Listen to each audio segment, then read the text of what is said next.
No matter how established a band might be or how perfect a discography may seem, there are many musicians out there who can't stand their own work after it's put out. This video takes a look at 10 artists who hate their own albums. A few months back, I talked about artists who hated their own songs. You can check out that video on the YouTube card. This time, it's artists who hate their own full albums. Just like last time, this is not a top 10, no ranking at all, just a list. You know how these videos go, no further explanation needed. Let's get to it. Oh, Weezer, your discography is bonkers, absolutely all over the place. But when it comes to 1996's Pinkerton, Rivers Cuomo spent years resenting the album, and even his fans that did enjoy it. That's not an exaggeration, Rivers really despised the follow-up to the Blue album for a long time. The album came after original plans for a rock opera were canceled, and Pinkerton was recorded between Harvard classes. As a result, it was unfocused and a bit of a mess. Rivers would refer to Pinkerton as a sick album. In a 2001 interview with Entertainment Weekly, Cuomo said, "It's a hideous record. It was such a hugely painful mistake that happened in front of hundreds of thousands of people and continues to happen on a grander and grander scale and just won't go away. It's like getting really drunk at a party and spilling your guts in front of everyone and feeling incredibly great and cathartic about it, and then waking up the next morning and realizing what a complete fool you made of yourself." I saw and shot Weezer as a photographer live in 2019, and there were no Pinkerton tracks on that show performed. So even if he has less angry feelings toward the album now, man oh man, he really hated himself and this album back in the day. Begs the question, you were mad at yourself for this, but you went on to make Gratitude? Pinkerton would eventually gain platinum certification, and Rivers would have a come around on Pinkerton, saying he understood where it was all coming from at the time. To be honest, it's really not the worst thing Weezer's done, unlike some Weezer albums. Ozzy Osbourne is our hero and undeniable Prince of Darkness. Both his solo work and the days with Black Sabbath are legendary. But even Ozzy would tell you that not everything he made through the decades was perfect. In fact, he'll gladly tell you what albums and songs he hated. Ozzy's last album with Black Sabbath in 1978, before getting the axe from the band shortly after, was Never Say Die. And oddly enough, it was the death of that generation of Black Sabbath. This was during a tumultuous time for the group when they were openly struggling with drugs and many other issues along with infighting. The animosity and drug issues reflected on the album big time. In a 1981 interview with After Hours, Osbourne said, "Never Say Die is the worst piece of work that I've ever had anything to do with. I'm ashamed of that album. I think it's disgusting." While Never Say Die was a rough note to end that era of Black Sabbath, I stand by, it's a miracle he survived the late 70s and had such an amazing solo career after. Seriously, it's a miracle. He could have survived nuclear fallout at this point with whatever he's made out of. Black Sabbath has stood the test of time. Ozzy is still our prince, but regardless of how you feel about Never Say Die, the wizard himself really wants that album to die. The Strokes at one time were the next big thing in rock, and after many ups and downs and then a 5-year hiatus, the group returned in 2011 with their 4th studio album, Angles. Many people were hoping the Strokes would catch fire again like they did 10 years prior with Is This It?, but instead the band ended up resenting the album almost as soon as it was released. The music writing process was extremely vague when presented from Julian to the rest of the band, and as a result, nothing came across clear or focused. While Angles was cathartic in a sense for Julian Casablanca, the singer also said in a Pitchfork interview in 2011, "I was going to let things go, so there's a bunch of stuff on the record I wouldn't have done." Guitarist Nick Valencia echoed many frustrations with Angles, saying, "I won't do the next album we make like this," referring to Angles. No way. It was awful. Just awful. These statements came quickly after the album release also. It wasn't a revelation years later. I don't think Angles is awful, but it's no Is This It? It's not even as good as the new Abnormal, which came out earlier this year. I know they took a long hiatus for 5 years, so it only points out the fact that sometimes it's not more time that the band needs to make an album. Although Julian, Nick, and the rest of the group may be against Angles, at least they were honest about how they felt. Even if that's a weird angle to look at everything when they could have, not put it out at all and waited a little longer. In the 70s, Kiss was a sensation and a rebellious, wild celebration of rock. In the 80s, Kiss was not as celebrated. This was the decade where Kiss would eventually ditch the face paint and try different styles of writing, but not before 1981's concept album Music from the Elder. And it's that 1981 album that Kiss wholly disregards and rarely, if ever, plays anything live from. The Elder wasn't even loved as an idea in conception. Ace Frehley refused to even work in the studio for it, and instead just shipped in recorded guitar sections to the studio while he sat at home. After the album came out, Paul Stanley said, "Elder was pompous, contrived, self-important, and fat." It was mediocre. Shortly after the album was released, the Spaceman Ace would leave the band. For the first time. It was a rough start for Kiss in the 80s during the transition period. I give Kiss credit for trying something different and planning out a story and making a concept album, even if it wasn't exactly great. I also can understand why the band wanted to do something different at that time, but the fact that members of Kiss hated it so much that some even refused to come in and make it with the rest of the band really says something. Yikes. Kiss have had a lot of hits and misses, but the band is mostly remembered for having a good time and everything they brought to their live shows. But when it comes to trying something different, usually it's a sign you shouldn't go forward if you can't even get everyone in the same building, let alone on the same page. 1997 was a unique time for U2. The band was still selling out arenas on tour, including that year, while trying to write, record, and produce their ninth studio album, Pop.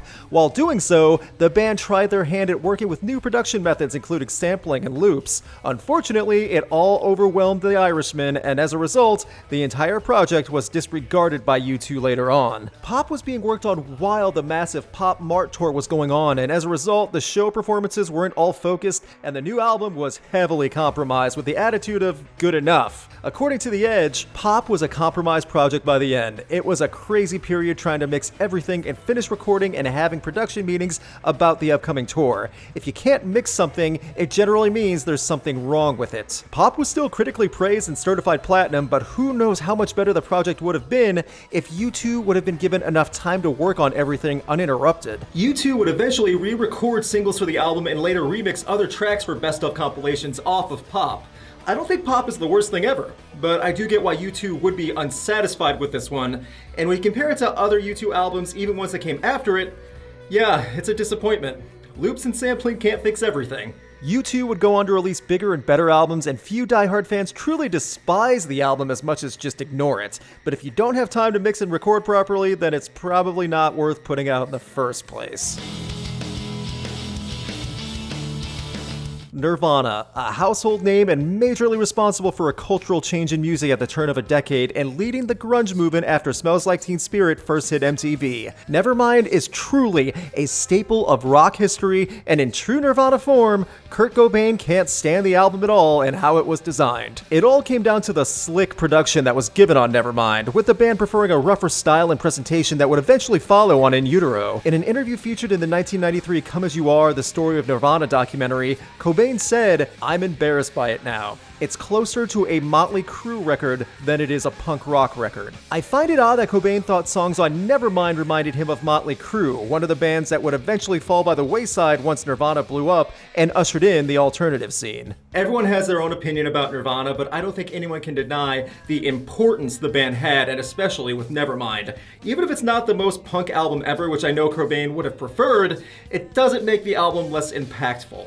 It's one of the best-selling albums of all time for a reason, and I'm not sure how you hear Motley Crue comparisons here. It would have been great to hear more music that Kurt Cobain would have created if he were still around. In any case, he at least made an album he was prouder of with In Utero, and Nirvana left a legacy with an album the band didn't even care for. Continuing the Nirvana family line, Dave Grohl and Foo Fighters did not love their 2002 album One by One. Back in 2002, the group was following up the massively successful There Was Nothing Left to Lose, and while One by One also did well for itself in being certified platinum and winning the Grammy for Best Rock Album, Grohl is definitely not a fan. A few years later, in 2005, after the album was far released, Grohl said in an interview with Rolling Stone, "I was kinda pissed at myself for the last record. 4 of the songs were good, and the other 7 I never played again in my life. We rushed into it and we rushed out of it. When you only enjoy 4 out of 11 songs on your platinum album, something is wrong, especially when you never even want to play those songs again. Foo Fighters are such a staple of rock, and even non-rock fans know Foo Fighters songs, so it's a bit rough when they put out an album less than half worth listening to because it was rushed. Better albums came though, so I'm happy. Even if Foo Fighters aren't your thing, most people don't have any issues with Good Guy Grohl. Him being honest about the album only a few years after release does at least show some honesty both from his opinion and proves he would not try to repeat the mistake of rushing the work. God bless Good Guy Grohl. The Who are icons of classic rock and one of the most inspirational bands ever. A group who isn't void of controversy also, and a band who has spoken out about past music they were not proud of. Both Pete Townshend and Roger Daltrey talked about the many problems revolving around 1982's It's Hard. The band's 10th studio album would eventually be certified gold, but would also be one of the catalysts for the Who's dissolving for many years after, along with issues with their label Warner Brothers and the pressure to make music under them. This led to Pete and Roger having many arguments over the band's music. In Daltrey's own words about the album, It's Hard should have never been released. I had huge rows with Pete. I said, Pete, this is just a complete pile of and it should never come out. Roughly a year later, Townshend would leave The Who, and it would be decades before Pete and Roger would reform. It's Hard had several singles and was successful in retrospect, but when you compare it to the many other albums from The Who, going all the way back to 1965, it doesn't hold up much. Not to mention, you can tell this songwriting and energy in the performance is not nearly as fierce or memorable.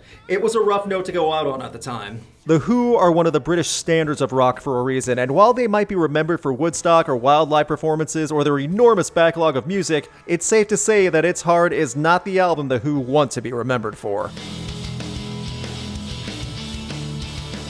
This entry is one close to me, as Relationship of Command is one of my all-time favorite albums. There is still nothing like this album over 20 years later. So when Omar Rodriguez Lopez, one of the best guitarists of all time, don't bother arguing that with me either, says he can't even listen to the album, it really blows me away. It's not just indifference either. Omar really can't stand it. In an old interview with Alternative Press back in 2010, ORL said, "One of my only regrets out of everything I've ever done is the way that record was mixed. I just find it the most passive, plastic. It's the one record I still to this day cannot listen to." When I hear him talk about the sound of At the Drive-In and Relationship of Command sounding passive and plastic, I scratch my head and wonder how in the world he hears some of the songs on this album, even with the mixing, and thinks, meh, passive, emotionless tracks. A few years ago, I made a full video talking about At the Drive-In and Relationship of Command at length. You can check that out in the YouTube cards over here. I'll be brief when I say that while I don't understand why Omar can't stand listening to this album, I love it. I'll listen to it any day. At the Drive-In is not for everyone by its nature, and oddly enough, their biggest album isn't even for everyone in the band. But it's still an amazing anomaly of post-hardcore and rock. Before we get to the last entry, please hit the like button below if you've been enjoying this video so far. It helps a ton to push this video into YouTube searches for new viewers. Thank you. Alright, time for one more. End of a generation, and the world was preparing for the end of the biggest band in the world. Let It Be would be the album to musically pinpoint the end of that generation of the late 60s and going into the new decade, with just about everyone in the Fab Four hating the album and the process of making it, helping lead to the end of the Beatles. Let It Be now is heralded as a classic and listed in many best albums ever lists, but back in 1970 the album was controversial and had mixed reviews upon release, though it still was a massive success because it's the Beatles. Duh, of course it would be. Infighting during recording, bringing in producers to help without the entire band's knowledge of what was going on, George Harrison wanting to walk out of the project, and then both Paul and John not holding back their thoughts. And another great John Lennon backhanded snarky comment when talking about Phil Spector's production on the album, given the load of badly recorded with a lousy feeling to it ever, he made something of it. Yeah, that sounds like something John Lennon would say. It's a shame because I do think there is great music on the album, but I also would never say it's the Beatles' best. It was an unfortunate note to go out on, as this would be the final album from the Beatles and it was released after the band broke up. We got amazing solo projects for years later though, and to be honest, even if they hated their last album for a long time, it's still a classic in many people's eyes. Let It Be is another classic staple of rock. Of all the conflict the band had, the Beatles just couldn't get some help, come together, and let it be. And that was a look at 10 artists who hate their own albums. Know of another artist or group who hates their own work? Leave a comment and let everyone know. Big thanks to my patrons and a special thanks to Brandon Barrettfield, Chris Doman, McKenna White, and Dom Smith. You can have a say in upcoming videos and see videos early by supporting Rocked on Patreon. Please click the link in the video description for more info on helping the channel. Please subscribe to stay notified on upcoming videos. You can check out my concert photography on Instagram, and you can keep up to date with Rocked on Facebook and Twitter.